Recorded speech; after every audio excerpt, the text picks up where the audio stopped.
Ladies and gentlemen, boys and girls, non-binary, distinguished guests, welcome to Ridiculous, the Life of a Clown. I am Abigail Munn, and I am the director and trapeze artist for Circus Bella. So, can I call you Abby? Yeah. Abby. What brought you to circus in the first place? Let's see. So, my story is that when I was in third grade, my parents signed me up for a class with the Pickle Family Circus with... Oh, that's super cool. With Wendy. My teachers were Wendy and Judy and Hannah and Karen Quest. I was 9. And it was when they were still in the church on Potrero Hill. Okay. And I just remember when I walked in that day, and I walked into the church, and there was a picture of Buster Keaton on the right, and there was like a half of a lion costume on the left, and Riggy, and I just walked in there, I said, this is it. This is what I'm going to do.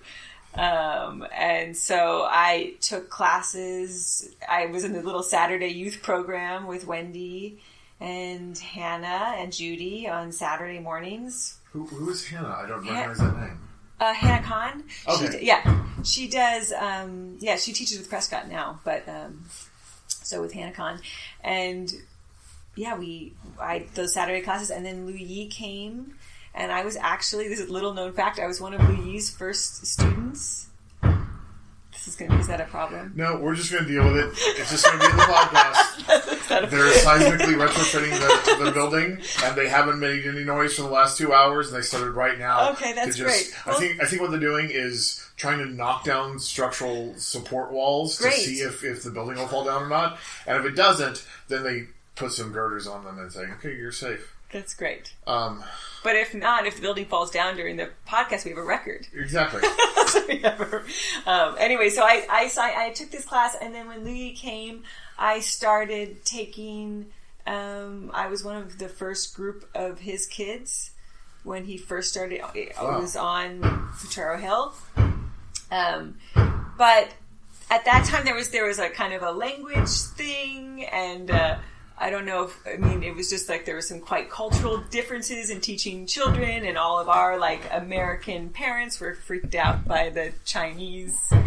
Really? Well, their practices. Style. Yeah, their practices are very, very different. There was different, and there was some hitting and things like that. That's not super. Well, cultural. It was a cultural change on both sides, and between that and then also in. I was in 7th grade now, and I fell off the trapeze and I broke both my wrists. So my mother just decides that circus is probably not a great idea. It's just like, why don't... And so, but I had a lot of energy, so she said, why don't you take dance classes?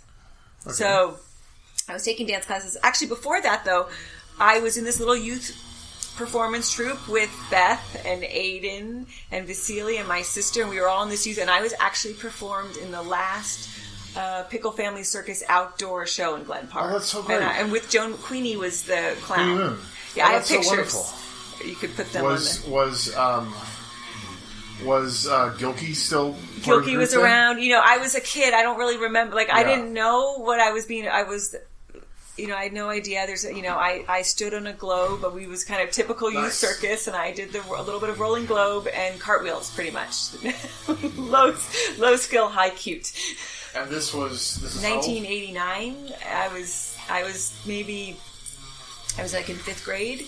Okay. So I was 11. Before Mom was no more circus. Yeah, right before Mom. And then I continued. I was taking trapeze, and I did the flip to sit, and I just flipped off the back and landed how you're not supposed to. Ooh. And I had 2 casts. And Mom's like, Now my mother is my biggest supporter, but it took her, she was like, do I really want my child doing this? So I started at that time taking a lot of dance classes, but then I went to urban school, and there was circus at urban, so I just, you couldn't. Who taught there? Wendy Parker. Oh, that's great.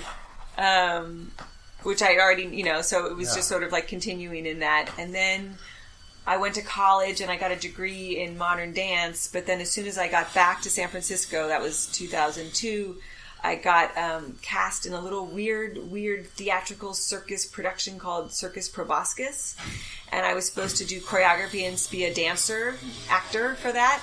But then there was supposed to be trapeze, and the trapeze artist got pregnant. So I said, I can do it. So at the same time... How many years had it been since you had done trapeze? Probably about 4 or 5. Okay. And, and I was never that, I never really was... I was okay, but I wasn't... I was high school level and youth circus, not great, but I was good. I had something. And then at the same time, Wendy Parkman was performing in the first rendition of that Joanna Highgood piece about that Calvin was just in, and now I'm blanking on what the name of it is. But so we both went back into training for these 2 different pieces together. So we snuck into the circus school, because at that time you could do things like that, and started practicing again. And after that, and I was, that show, it was terrible. I was terrible, probably. No good. But I could barely do a pullover. I was a mess. But I performed, and then I was like, okay, I'm going to keep going. So I just then, that kind of... brought you back into the world. So you can't, you kept trying to, you can't take me away. So what period was this, when this was happening? So this would have been 2002 2003 is when I first got performing back on the trapeze. Wow. So... that's only been 15 years. Yeah. So that's, and now you trapeze full time. This is... Well, so I run the circus full time, and I perform on the trapeze at Bella, and then also doing other contracts and things and weird things outside of that. Well, you work in the circus. I work in the circus, a little bit of everything. Yeah.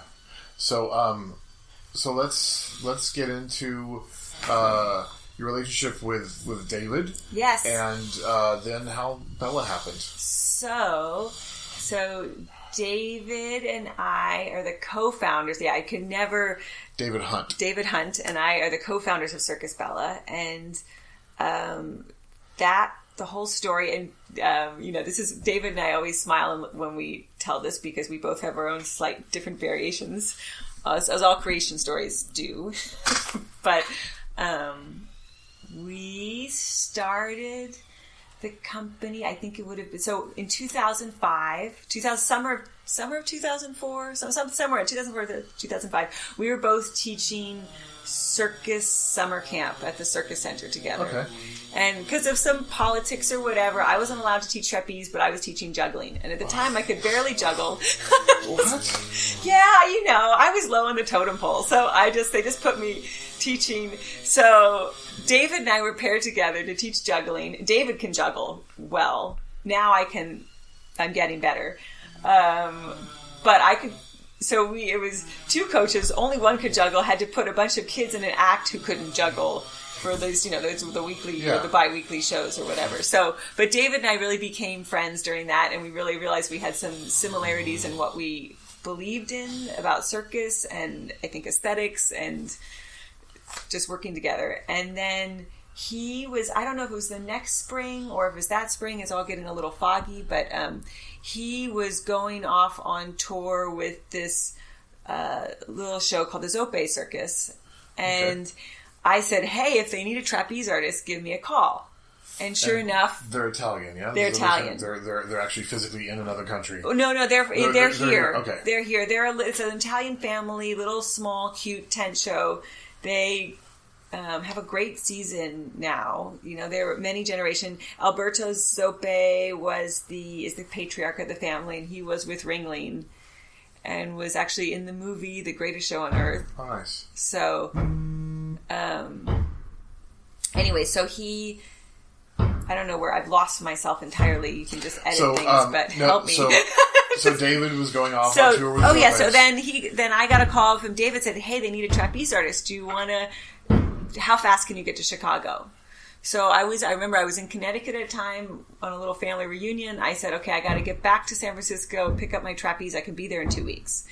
So I did that. So then I went off and joined the Zoppes for the summer, toured around the East Coast, and then a long drive across the country. And we ended up at the Jimmy Kimmel studio outside of in Los Angeles.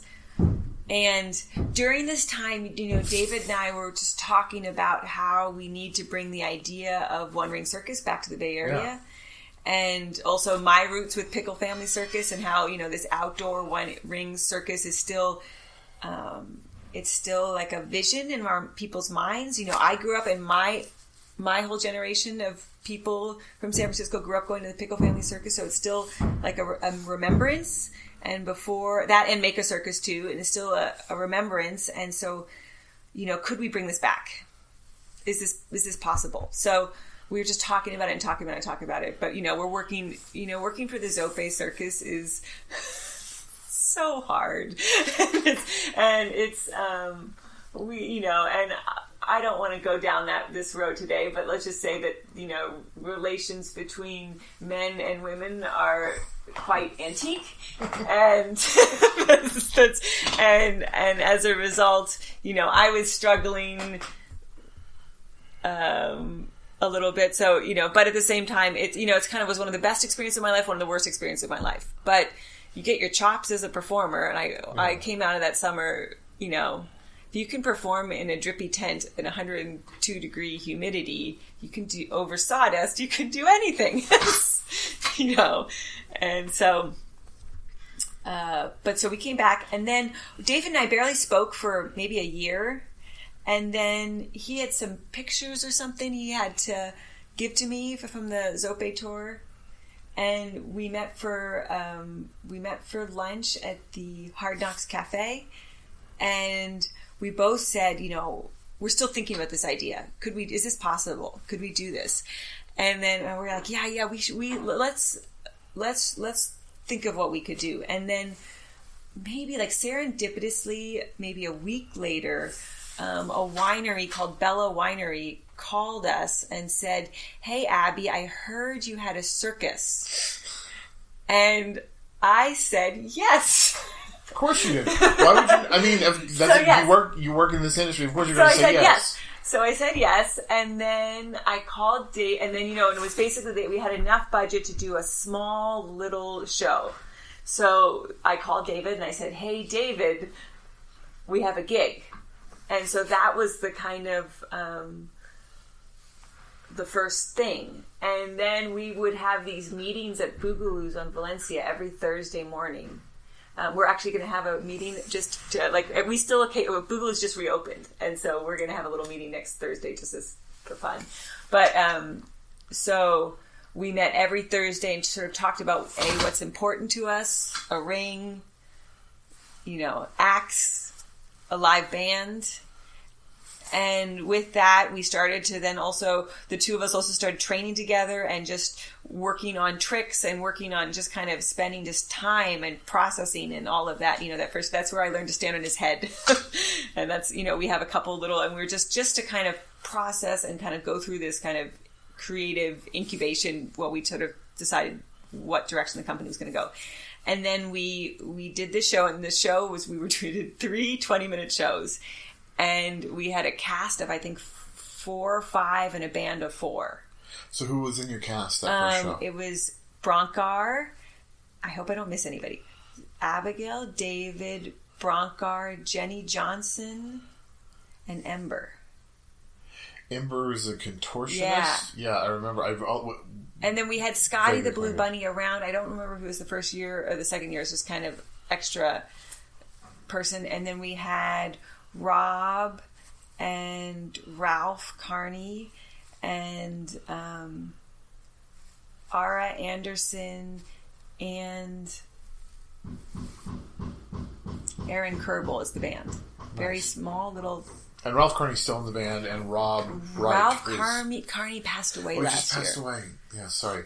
I knew his name was in my head for a reason. Yeah. And Rob is still in the band. And then the next 2 years, the band switched a little bit of personnel, and it's been pretty much the same ever since. Yeah. So we're up to 6 pieces. Rob Reich is a brilliant man. For gigs before. Yeah. He's a wonderful. And the Circus Bella All-Star Band is an amazing band.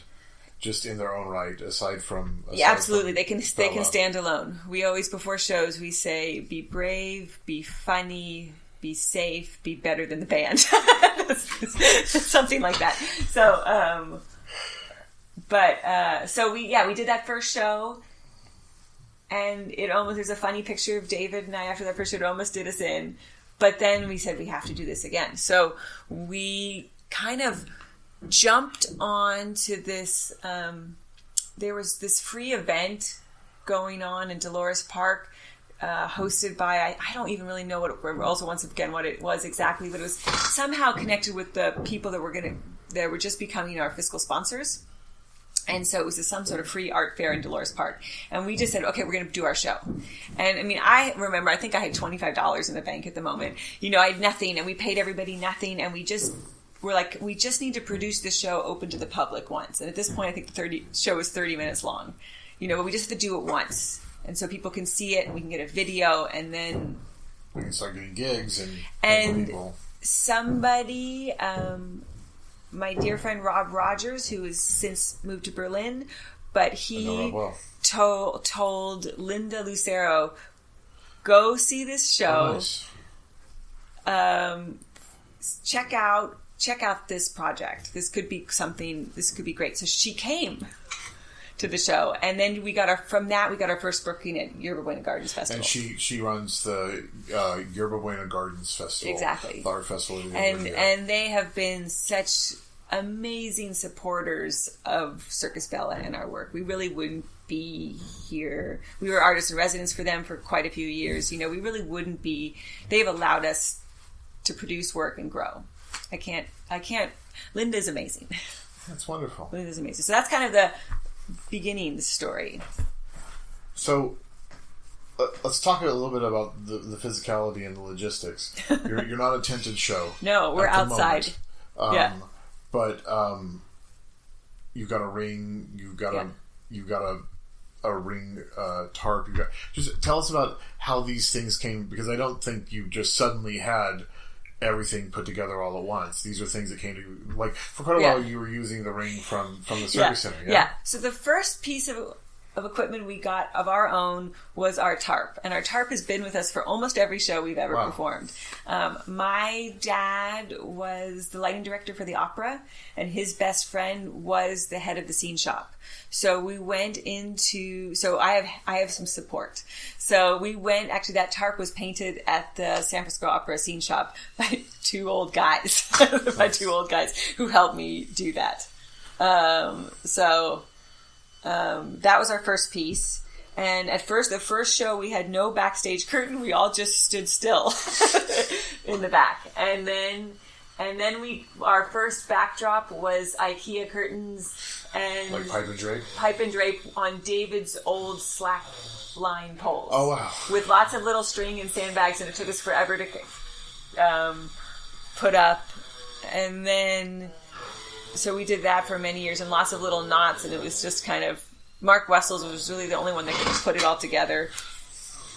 And then we got a grant from the East Bay Community Foundation to have what we have now. So we have now a little wooden set. And your ring. And our ring. And so that was, the ring then came, I can't remember, maybe it was the ring next and then the set, or the set and the ring.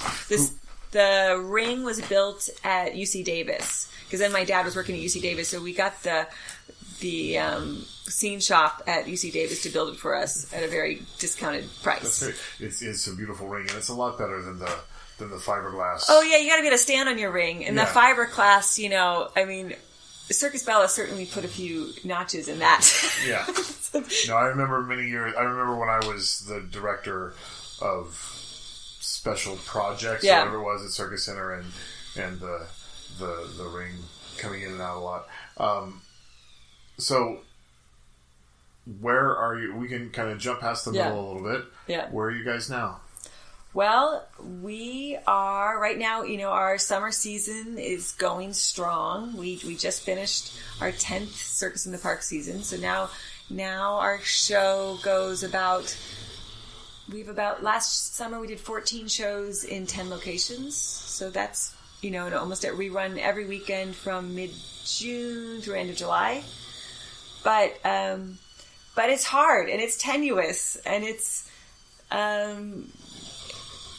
we don't have ticket sales. Everything is, we get some earned income from the people that hire us, but we balance on a thread. So what I'm working on right now is a little bit of expansion. So my vision for the future with Circus Bella is that we'll have a winter show that'll run winter ticketed show. And from that, we can have a little bit more infrastructure in the company. I can pay myself a salary. I can have a little more help.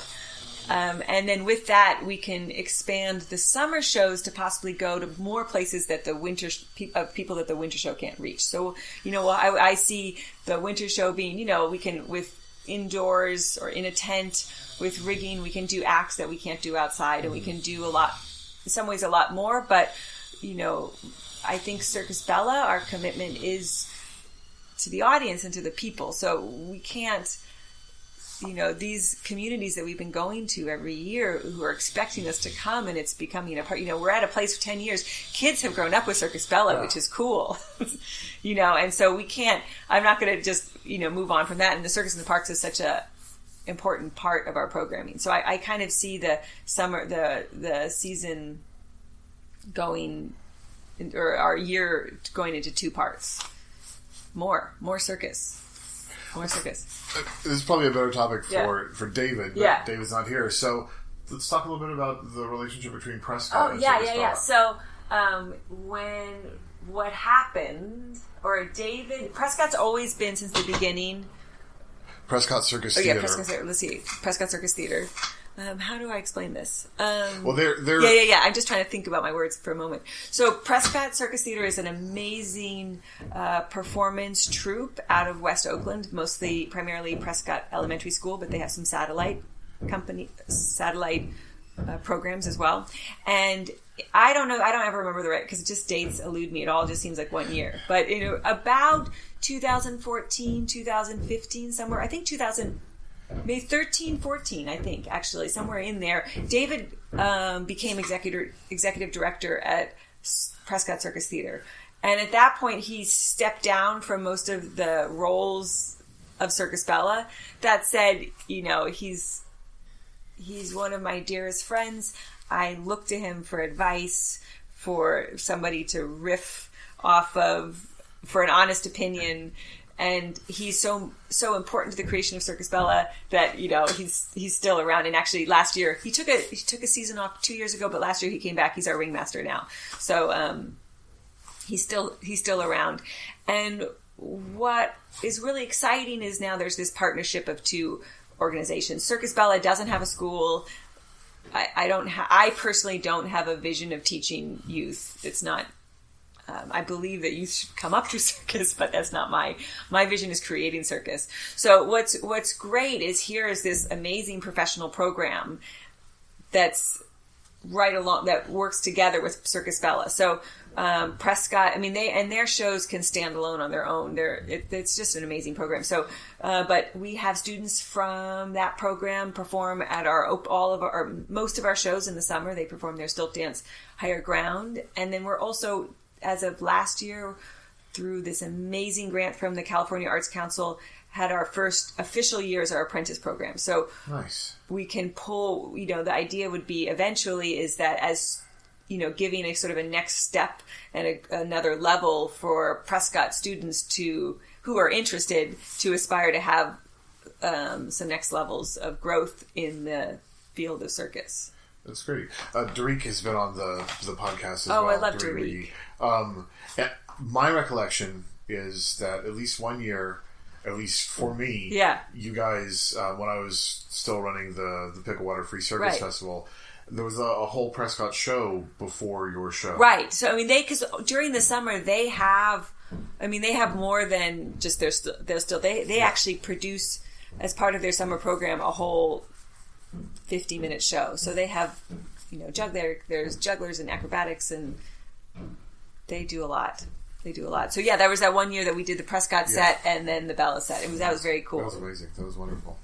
So that's so we're rolling up on the end. Yeah. And you talked a little bit about the future of Circus Bella. What's for you after Circus Bella? How long are you going to do this? Oh, the rest of my life. Great. Circus is my life. That's what I wanted to hear. Circus is my life. I could see, and what's fun with Circus Bella is I see a role for myself in circus when I'm not performing anymore. I love directing the company. I mean, it took me some time to get the confidence and to enjoy it. It used to be more of a feeling of complete fear and self-doubt, but I'm now more and more, I mean, there's always fear and self-doubt is part of life, but I enjoy writing the company. I am so blessed to have a company of artists that's so committed, talented, respectful, excited about what we're trying to do. And I mean, let's I always say the future is bright for Circus Bella. I mean, it's a lot of work, and I always think about in the field of the arts that's like it's you should only do it if there's nothing else you can think of that you can do with your life. Not to be grim. I mean, I have the best life. I have a wonderful life. The best life for me that ever could have happened. I'm so lucky. But it's not easy. And it takes kind of a constant. I am the most kind of strong-willed and stubborn person that you will meet. And from that moment, and when I was in third grade, when I walked in, I've decided this is what I'm going to do. And so I'm just still pushing away here. Right. It's amazing that happens. So many of us end up on a tangent. So many of us end up, we're going to teach instead, or we're going to produce instead, or we're going to do anything else. It is rare that someone manages to make it work for a career. So yeah. So that's amazing. That's wonderful. Okay, 2 more questions. Okay.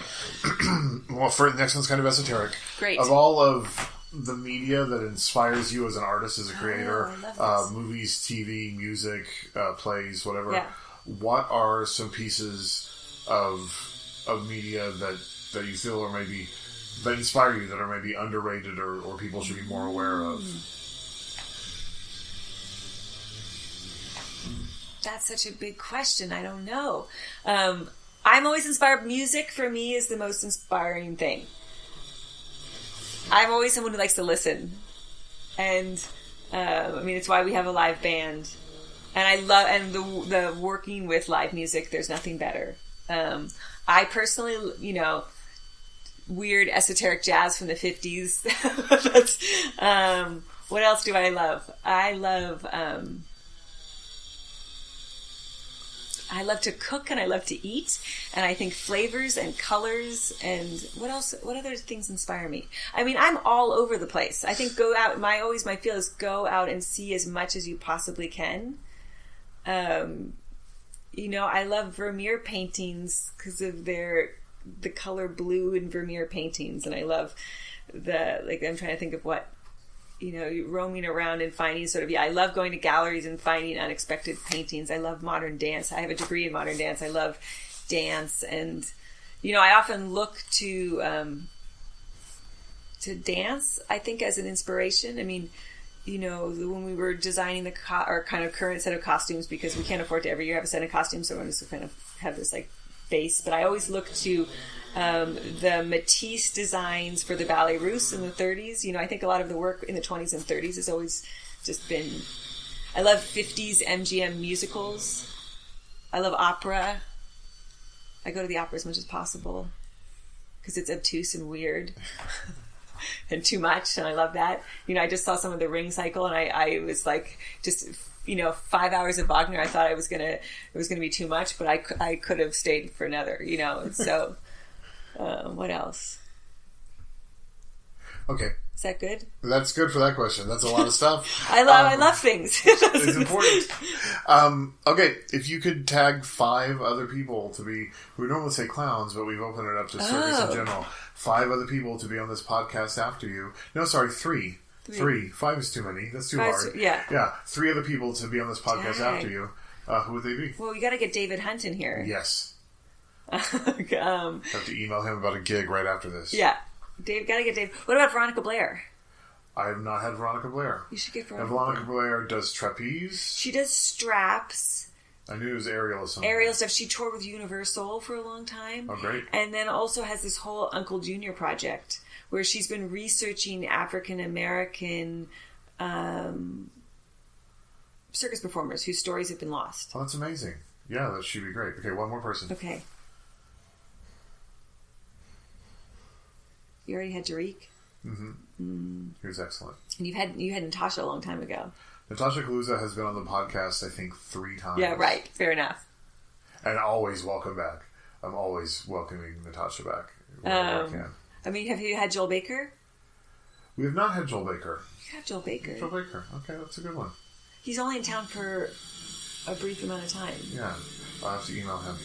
The Love of Clown. Get his laugh on there. Yeah. Okay, Abby, thank you so much for coming and joining us today. Oh, no, one one last question. Where can people find you? Oh, www.circusbella.org as future things. One last question. Yeah. Where can people find you? www.circusbella.org. Okay. And they can look forward to seeing you on tour again next summer and hopefully a winter show in the near future. In the near future. Right. Thank you, You Abby. can check our website for all of this. I update it myself, so nice. As soon as things come in. Thank you for joining us today on Ridiculous Life of a Clown. This program, as always, is made possible by your support through our Patreon, which you can find through www.picklewater.com.